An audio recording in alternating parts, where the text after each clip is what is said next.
kind of go, I think, the same order that he did. I might jump around a bit because he didn't really have that great of an order. So, don't make me get up there. Up here. This is my time. All right, everybody ready? So let's just start on the two disadvantages that my partner brought up in his last speech. Let's look at the first disadvantage.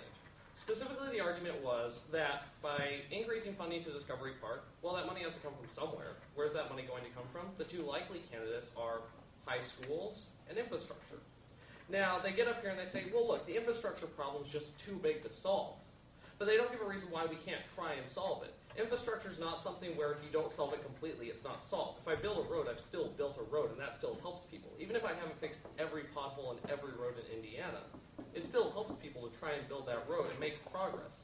Because of that, even if we're not going to be able to solve the entire problem we're dealing with infrastructure in Indiana, it's still a good idea to try and fix the infrastructure that we have and try and at least maintain some of it. Infrastructure is one of the things that made America great. Look in the 1950s when Eisenhower started building the freeway system. Because of that, people can now travel from coast to coast in a matter of days as opposed to weeks as it used to take. So what we can see here is that by helping infrastructure, even if we're not solving the entire problem, we're still going to be helping the local economy. More importantly, look down at high schools. They try and say, well, Discovery Park's more important than high schools. But the fact of the matter is the high schools are the most important thing of all. Look over at where they talk about how there's a brain drain problem in Indiana. Purdue has a whole bunch of people that come to Purdue and then leave. Well, the reason why some of that is because Indiana high schools aren't as good as they should be. I, for example, am from Texas. I came to Purdue because there was space for me. If you make Indiana high schools better, more people from Indiana are going to come to Purdue, and those people are more likely to stay in Indiana and help grow the economy here. If you just start more funding at Discovery Park, more people are going to come from out of state, and then when they get done, they'll leave.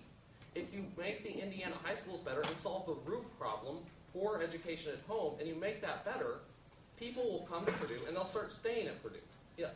So what's the difference in funding to Indiana high schools between now without the plan and between our future with the plan? What's the difference? $200 million. Well, isn't that some money going to infrastructure?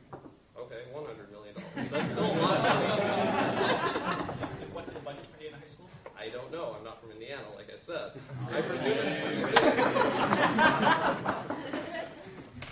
Now, having dealt with that, so what you can see on our first disadvantage is that, one, they're not going to be strengthening the tax base. By just throwing money at Discovery Park, they're not solving the root problem, specifically poor infrastructure and a need for better high schools. Solving those two problems solves the overarching issues.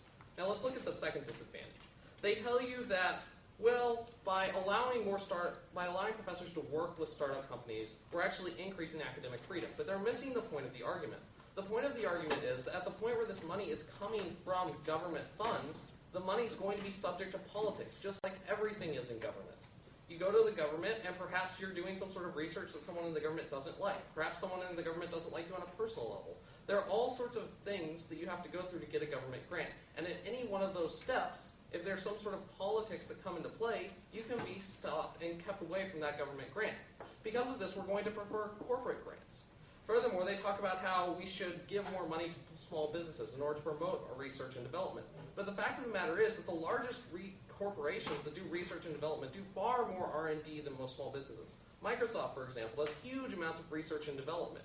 If we allow corporations to fund our R&D, as opposed to trying to give the money to small businesses, we're going to allow these corporations to do more R&D. Furthermore, these corporations have more experience doing R&D. As we pointed out earlier, 95% of small businesses fail in the first 5 years.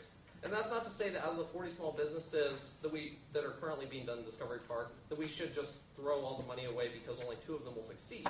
But the money might be better spent working with corporations who have a history of research and development and who know how to take research and development gains and make them into real profitable operations. Now, let's look over at their case real quick. They basically have 2 arguments. Let's look at their advantage. They tell you that we should essentially help small businesses, and that small businesses are the backbone of the American economy. True, but like we said earlier, 95% of small businesses are going to fail. Because of that, let's say you start sinking $300 million into small businesses. You're getting 2 small businesses for $300 million. And because these small businesses are by definition small, they're not going to generate that much tax revenue. In essence, you're probably wasting $300 million. That's not to say the small businesses aren't good, just that they're not of the scale necessary in order to allow people to give, in order to provide the tax base that they're talking about, that you're going to need to recoup this $300 million. More importantly, they miss the point that a lot of grants are still subject to politics. Because of this, what you can see is that first off, they're going to divert spending from core issues that need to be dealt with, and they're not going to be allowing professors the freedom that they need in order to follow their own research interests, and they're instead going to subject professors to political relationships instead of research relationships.